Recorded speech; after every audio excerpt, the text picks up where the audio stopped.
فرشتے یہ اللہ تعالیٰ کی بہت بڑی مخلوق اور بہت طاقتور بھی ہیں۔ ان کی شکل و صورت کیسی ہے یہ اللہ ہی بہتر جانتا ہے۔ فرشتے اتنے زیادہ ہیں کہ ہم ان کی گنتی بھی نہیں کر سکتے۔ یہ فرشتے کچھ کھاتے ہیں نہ پیتے ہیں کیونکہ اللہ تعالیٰ نے ان کو ایسا ہی بنایا ہے۔ یہ صرف اللہ تعالیٰ کی عبادت ہی کرتے رہتے ہیں۔ لاکھوں فرشتے اس طرح عبادت کرتے رہتے ہیں جس طرح نماز میں کھڑے رہتے ہیں، اور قیامت تک اسی طرح کھڑے کھڑے اللہ تعالیٰ کی تعریف بیان کرتے رہیں گے۔ جب اللہ تعالیٰ نے حضرت آدم علیہ السلام کو تخلیق کرنے کا ارادہ کیا تو انہوں نے فرشتوں سے کہا میں دنیا میں اپنا ایک نائب خلیفہ بنانا چاہتا ہوں۔ فرشتوں نے کہا اے اللہ تو دنیا میں ایسے شخص کو نائب بنانا چاہتا ہے جو خرابیاں کرے اور خون کرتا پھرے۔ ہم تیری تعریف کرنے کے ساتھ ساتھ تیری تسبیح پاکی بھی بیان کرتے رہتے ہیں۔ اللہ تعالیٰ نے فرمایا میں وہ باتیں جانتا ہوں جو تم نہیں جانتے۔ اللہ تعالیٰ نے حضرت آدم علیہ السلام کو سب چیزوں کے نام سکھا دیے، آسمان، زمین، پہاڑ، درخت، اور پھر ان کو فرشتوں کے سامنے کیا اور فرمایا اگر تم سچے ہو تو مجھے ان کے نام بتاؤ۔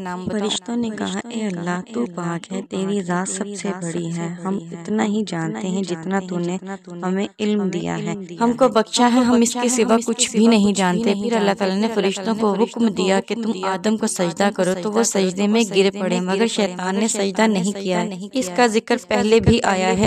پھر اللہ تعالیٰ نے حضرت آدم علیہ السلام سے کہا تم اور تمہاری بیوی جنت میں رہو اور جہاں سے چاہو کھاؤ پیو، مگر ایک خاص درخت کے متعلق حضرت آدم علیہ السلام کو منع کر دیا کہ اس کے قریب بھی نہ جانا ورنہ تم بھی ظالموں میں سے ہو جاؤ گے۔ اس طرح اللہ تعالیٰ نے حضرت آدم علیہ السلام کا امتحان لیا کہ دیکھیں یہ ہمارا کہنا مانتے ہیں یا بھول جاتے ہیں اور شیطان کے بہکاوے میں آ جاتے ہیں۔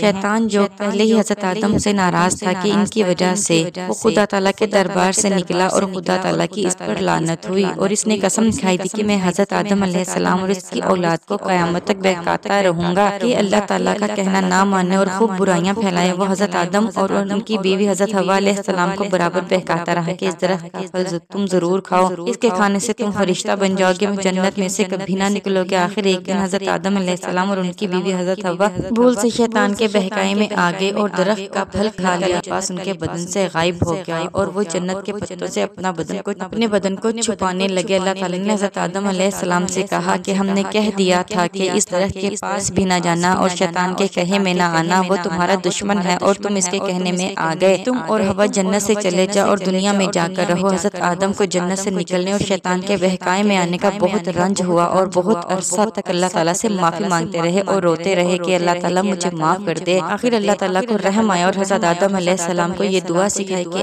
اے ہمارے رب، ہم نے اپنے اوپر ظلم کیا اور تو ہم پر رحم نہیں کرے گا تو ہم بڑا نقصان اٹھانے والوں میں سے ہو جائیں گے۔ تو حضرت آدم علیہ السلام نے یہ دعا بہت گڑ گڑا کر مانگی، اور اللہ تعالیٰ بہت رحم کرنے والے ہیں۔ جب کوئی بندہ گناہ کر لیتا ہے اور سچے دل سے توبہ کر لیتا ہے کہ اے اللہ یہ گناہ تو مجھ سے غلطی سے ہو گیا، آئندہ ایسا نہ کروں گا، تو وہ معاف کر دیتے ہیں۔ چنانچہ حضرت آدم علیہ السلام کو بھی اللہ تعالیٰ نے معاف کر دیا اور پھر کہا کہ تم اور تمہاری اولاد دنیا میں رہو، اور یہ بات یاد رکھو کہ جب میری طرف سے کوئی نبی میری ہدایت لے کر تمہارے پاس آئے تو تم اس کا کہنا ماننا، جو میرے بھیجے ہوئے نبیوں کا کہنا مانے گا اس کو پھر نہ کوئی خوف ہوگا نہ کوئی غم ہوگا۔ جو لوگ میرے نبیوں کی بات کو نہیں مانیں گے اور ہماری آیاتوں کو جھٹلائیں گے وہ دوزخ میں جائیں گے اور ہمیشہ اسی میں رہیں گے۔ اس کے بعد حضرت آدم علیہ السلام اور حضرت حوا علیہ السلام دنیا میں رہنے لگے، خوب جی لگا کر اللہ کی عبادت کرتے۔ ان کی بہت اولاد ہوئی، دنیا میں سب جگہ آباد ہوتی رہی۔ حضرت آدم علیہ السلام اپنی اولاد کو یہی بات بتاتے رہے کہ تم کبھی شیطان کے بہکاوے میں نہ آنا، وہ ہمارا دشمن ہے اور ہم کو بری باتیں کرنے کے لیے بہکاتا رہتا ہے۔ ہمیشہ اللہ کی عبادت کرنا، سچ بولنا، کسی پر ظلم نہ کرنا، ایک دوسرے کی نیک کاموں میں مدد کرتے رہنا۔ آخر کار حضرت آدم علیہ السلام 900 سال زندہ رہ کر وفات پا گئے۔